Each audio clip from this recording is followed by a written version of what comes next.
রাজাকার মানেই দাড়ি টুপি। সাম্প্রতিক সোশ্যাল মিডিয়া জুড়ে দামাল সিনেমার একটি সিনেমার দৃশ্য ভাইরাল হয়। সে ভাইরাল দৃশ্য নিয়ে নির্মাতা রায়হান রাফির মুখ খুলেছে সিনেমায়, এবং সেই দৃশ্যে দেখা যায় একজন রাজাকারের মুখে নারায়ে তাকবীর আল্লাহু আকবার স্লোগান নিয়ে ফেসবুকে প্রশ্ন তুলেন ফ্রান্স প্রবাসী অ্যাক্টিভিস্ট পিনাকি ভট্টাচার্য। দামালের ট্রেলারে এমন একটা দৃশ্য দেখলাম। পিনাকির দাবি, রাজাকারের মুখে এই ধরনের স্লোগানের মাধ্যমে ইসলামকে হেয় করা হয়েছে। যেখানে রাজাকারেরা নারায়ে তকবীর আল্লাহু আকবার স্লোগান দিয়ে নারীদের তুলে নিয়ে যাচ্ছে। এই স্লোগান মুক্তিযুদ্ধের সময় হিন্দু মুক্তিযোদ্ধারা দিয়েছেন।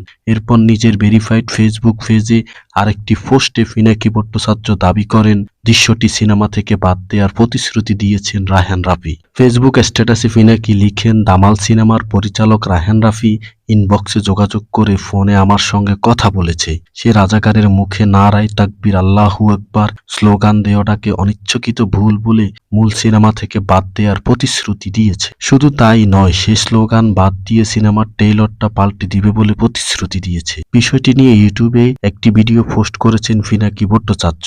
সেখানে মুক্তিযুদ্ধের বাটি অঞ্চলের এরিয়ায় কমান্ডার সালে চৌধুরীর বাটি এলাকায় মুক্তিযোদ্ধা আমার অহংকার বইয়ে উদ্ধৃত দিয়ে তিনি বলেছেন, জগৎজ্যোতি দাসের মতো হিন্দু ধর্মাবলম্বী মুক্তিযোদ্ধারা নারায়ে তাকবীর আল্লাহু আকবার স্লোগান দিতেন। বিষয়টি নিয়ে আলোচনা চলছে ফেসবুকে। মুক্তিযোদ্ধার গবেষণায় জড়িয়ে বলেছেন পিনাকি ভট্টাচার্য সুকৌশলে বিকৃত ইতিহাস প্রচার করছেন। অন্যদিকে দামাল ছবির পরিচালক রায়হান রাফি বলছেন, পিনাকির কথায় তিনি সিনেমার কোনো পরিবর্তন আনছেন না। পিনাকি ভট্টাচার্যের বক্তব্যের সমালোচনা করে মুক্তিযোদ্ধার গবেষক হাসান মোর্শেদ ফেসবুকে একটি স্ট্যাটাস দিয়েছেন। তিনি লিখেছেন, পিনাকি ভট্টাচার্য এখানে যা করেছেন তা হল অতি নিম্নমানের চাতুরতা। তিনি একটি অনিয়মিত ঘটনাকে উদ্দেশ্য প্রণোদিতভাবে ব্যবহার করেছেন। সালে চৌধুরী লেখার পরের অংশ থেকে বোঝা যায়, জগৎজ্যোতির মধ্যে এসব চমকে দেওয়ার কিছু ব্যাপার ছিল। তিনি মাথায় লাল গামছা বেঁধে দিনের বেলায় অপারেশনে বের হয়ে যেতেন। এগুলো গেরিলা যুদ্ধের নিয়ম বিরোধী।